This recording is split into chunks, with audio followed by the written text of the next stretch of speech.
i-play ko ulit, no? Itong recording na si Mang Kanor was again threatening the people or any pastoral na lalabas. Kasi ganon ang ginagawa niya even now after the last live stream nag-viral. They are threatening the victims. So kung ano man ang mangyayari kay BP at sa kanyang lawyer at sa iba pang involved ng case at sa mga kasamahan kong mga workers na nasa labas na yung iba hindi mapigilan, nagsasalita, pero yung iba hindi man nagsasalita but they are sympathizer to us. No? Kung may isa sa kanila na masasaktan, wala pong ibang may kasalanan kundi itong demonyo na to. No. Kaya let's hold them accountable, you guys. So gusto kong i-play itong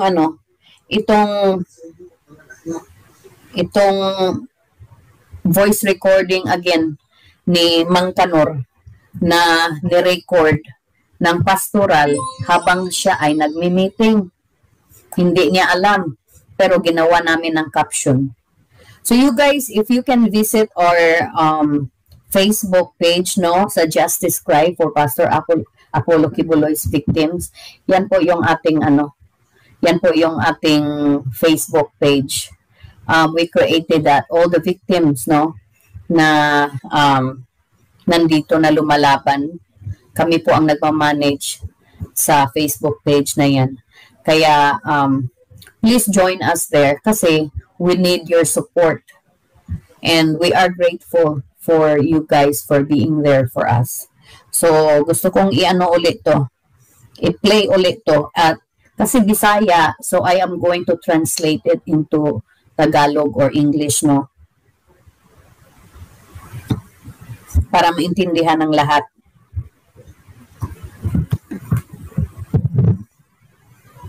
Okay, let's play. Ang makagamit sa inyo, mga naklang, wala ka matutog niya. Ikaw, panik, na inamberwang siya. Kundi nilapas niya. Lumalaon. At yun ang mulay ko kaluod, pinagi sa duha ko tulog kasi. Nabingwit na sa tanas ko yun. Okay. Now let's digest that, no? So ang sabi niya dito, sabi niya kanina, kung lalabas daw, kung ikaw daw ay lalabas na worker ka, lalo na pag ikaw ay pastoral, papatayin ka niya na walang awa. Kahit yung iyong pamilya, papatayin niya kayong lahat. Kahit yung mga pamilya niyo, kapatid niyo na hindi man member, hindi man worker, papatayin din niya. Kaya wala nang isa sa kanila na makakalabas sa loob. Yan ang sabi niya. Ngayon, pagpatuloy natin.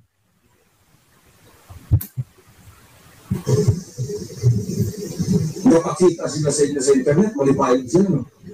Gano'n napakita po man sila na malipayin sila. Eh, hindi sila malipayin. Kanto sila buko. Now, he was referring sa mga pastoral na lumabas na kung saan nagpo-post ng mga pictures sa social media that they look happy. So sabi ni Pacquiao, bakit daw sila nagpo-post na they look happy sa outside sa kanyang kingdom? It's because they are not happy. O, tingnan nyo, jealousy. Siya yung nagsiselo sa mga pastoral na lumabas. Lalong-lalo na yung mga biktima niya, no, mga ginagamit niya, yung mga ginahasa niya na lumabas at nagkaroon ng panibagong buhay and they ended up having a good life. Nagkaroon ng family. Galit na galit si Pacquiao. Oh, hindi daw sila masaya. Kaya yung mga pastoral daw na nasa loob, wag daw gumaya. Oh, kasi kung akala daw nila na makakaiwas sila sa kanyang angel of death, nagkamali sila. Oh, ngayon, pakinggan natin ulit. Sabi doon, tapos na po sa inyo. Pabayaan mo po sila kanan. Kay nai, Oh, sabi niya, akala nila tapos na ako sa kanila, pababayarin ko silang lahat. Oh, ano pa? naiutang sila sa ministry ako, naiutang sila sa kingdom. Ubayad. Because they owe something sa ministry daw niya. Lahat ng mga pastoral na lumabas, they owe something to the ministry of the disappointed son of the devil. Mangkanor. Oh, yun ang sabi niya. Kasi na madali matubay. It will take 5 years, it will take 10 years. It does not matter. Basta nasabot. Oh, sabi niya, sooner or later, they will face the consequences. They will all be dead. I will kill them all. Sabi niya. Huwag sa ilang angel of death. When the opportunity presents itself, patay sila. Oh, when the opportunity present itself, they will all be dead. How many of them are outside? Sabi niya. How many of them are being taken by the devil? Oh, pagpatuloy natin.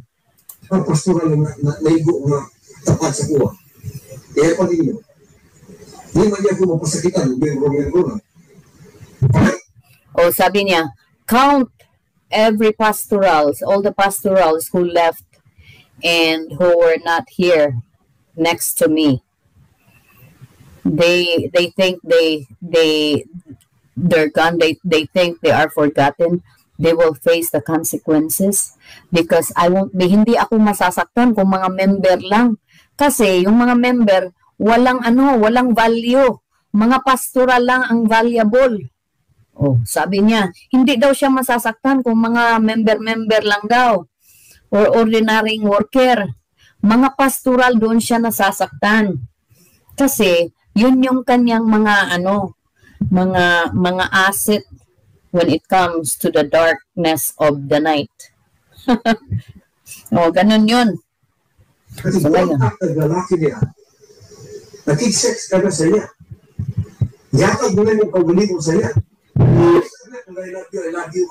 So, pag ikaw daw ay nakikipag-usap sa lalaki sa internet, tapos nagsasabi ka na I love you, binigay mo na daw yung sarili mo sa kanya, nakipag-sex ka na daw.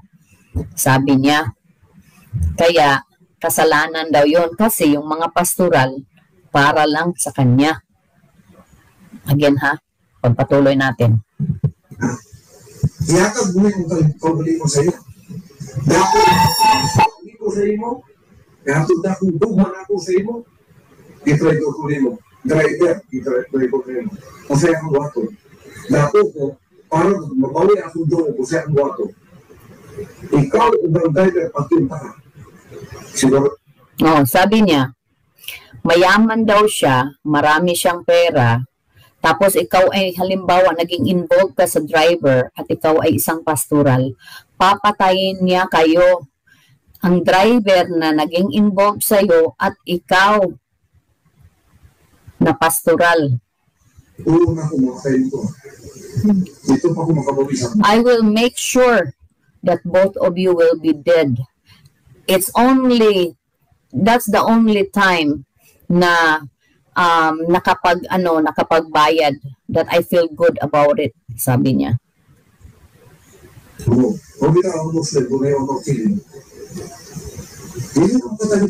And he said that even the Muslim daw, they have honor killing. They even offer their women to be a prostitute para daw pang stress reliever. Imagine yung woman pala kay Pacquiao is just a figure of sex. No, grabe. Oh, it's only a figure. It's not a human. Ganun daw yun sa yung mga Muslim daw. Oh, imagine. Hindi mo makamatay. Pwede pa po, pwede mo matagipon, kailangan kayo gusto niyo ako. Sunod daw yung PA. He said, do you think you can turn your back from the ministry even if you want to? You cannot. Because even you join the NPA, the New People's Army, pagka nakapasok ka daw, hindi ka daw pwedeng lumabas doon na hindi ka mamamatay. Ganun din daw ang kanyang paglilingkod. Bisa ka, dure ka lang, zoom ka NPA. Pagka nakalitsyon na kang kapila sa inahan, di ka nakagawas. Pag digawas ka, mukulong ka, patsin ka. Sulod mong mafia, sulod mong gobyerno sa Amerika. Pag ipasunod ka diya sa ilang CIA, ipasunod ka sa ilang FBI. Sabi niya, even the government daw in the US, once you enter sa CIA and FBI daw, pagka lumabas ka, papatayin ka daw. Hello, saan kaya niya galing yung theory na yan? Oh, gawa-gawa, may sayad talaga tong matandang to. Ipasunod ka sa ilang NSA. Nakabalo na ka sa mga confidential niya. Tapos kalitarit mo, talikod ka, ikabukuro. Inali nga kung anong commitment na ako sa inyo. Wala na yung makatalit. Sabi niya, kasi daw, pag alam nyo na ang mga confidential sa loob ng organization, kahit sa kanyang ministry daw, alam nyo ang confidential na mga bagay, hindi ka na pwedeng lumabas, hindi ka na pwedeng tumalikod. Kasi papatayin ka, kasi alam mo na ang mga confidential. Oh. Likod sa inyo. Wala rin makatalikod sa inyo. Wala rin pwedeng utraidor sa inyo. Pag nag-traidor, wala na pwedeng tumalikod daw sa inyo, sa mga pastoral. Oh. Kasi pag tumalikod kayo, papatayin kayo. Patayin mo dito. May hahabol daw. May hahabol daw sa inyo, sa mga pastoral. Kapag lumabas, may hahabol at may papatay sa kanila. He is going to implement that, sabi niya. Una-unaan ninyo na ba? Pagkalaluman ninyo ang pangalahunan ninyo sa ministry na ako. Kaya sabi niya, think it through. Isipin nyo. Bigyan nyo ng bigat ang aking ministry. Dahil alam nyo na ang aking mga sikreto. Kaya wag na kayong lumabas. Nilya mo, ikaw pa rin, ay nahan ka din, ay isuon ka. Kato yung suon mo. Pakilang mo isuon sa luwas. Kung doon natin, ulit din na. Hindi na kalalo mong pagit. Oh, sabi niya, si Stephanie daw, pati daw yung kapatid ni Stephanie na hindi man lang nakapasok dyan sa kingdom, papatayin din niya pag si Stephanie ay lumabas. Pati yung nanay ni Stephanie, nakasama niyang worker, pag lumabas si Stephanie, papatayin din niya yung nanay ni Stephanie. Imagine? Kung nag-communicate mong lalaki, pagkatapos mag-report mo sa kuwa din. Sampang niya mo sa akong balay, ang gusto na ako din mo yung ano. Hindi mo pwedeng utuman din sa gusto ninyo, hindi na gusto. Oh, sabi niya, habang kayo daw ay nasa kanyang pamamahay, kailangang sundin nyo ang kanyang kagustuhan. Lahat ng kanyang kagustuhan. At kung ano man ang inyong kagustuhan ay hindi nyo pwedeng gawin.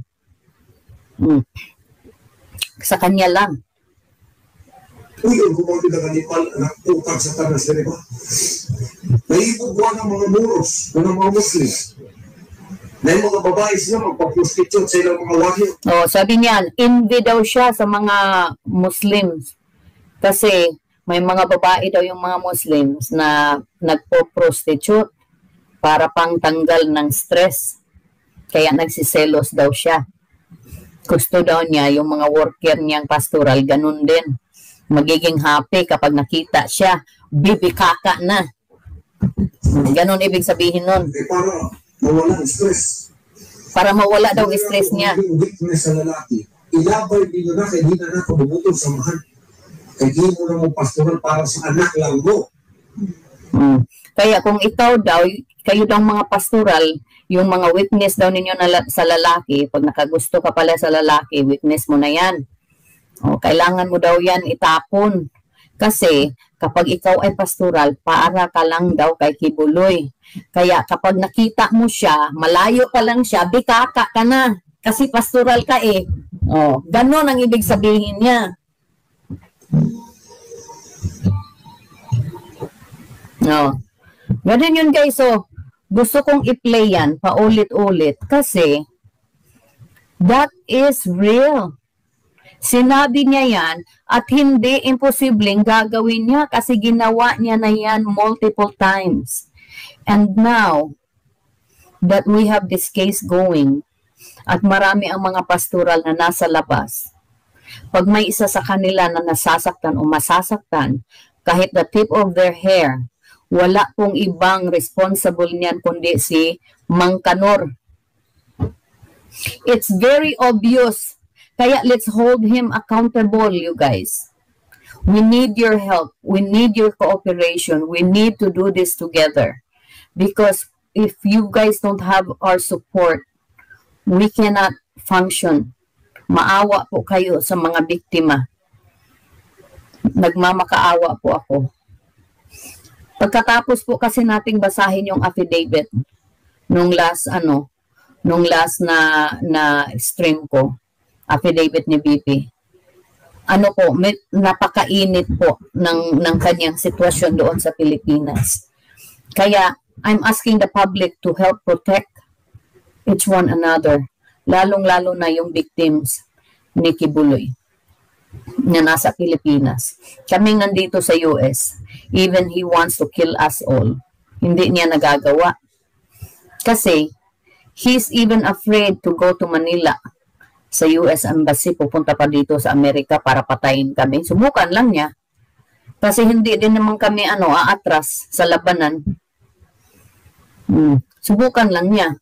Pero yung nasa Pilipinas, iba. It's a different story. Kaya tayong mga nasa Pilipinas, no?